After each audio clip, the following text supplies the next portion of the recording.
let's make up some fake numbers so that we can make this approachable. Let's assume ngrok has 10 customers. Yep. And 10 domains. Okay. You store all of those in memory at the edge locations in that, including the traffic policy rules for each of those. Yeah, precisely. Yeah. So do you have I don't know how much that's going to be, but I mean, if you've got 1,000 customers, 10,000 customers, 100,000 customers, this is an exponential, well, not exponential, it's a linear scale problem.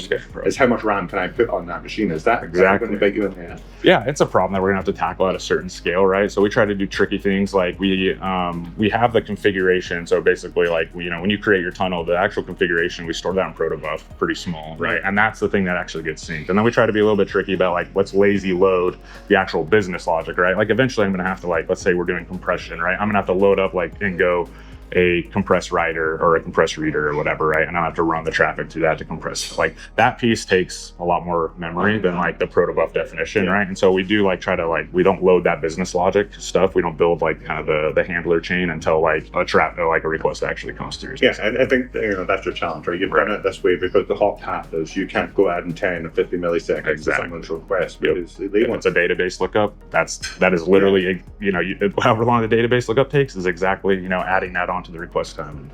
I mean, I guess with modern Linux kernel advancements and IOU ring and NVMe disks, right, you could probably get pretty fast to keep it that long back. But if you don't need to have that yet and you can live in RAM, that's a pretty nice situation to be in. 100%.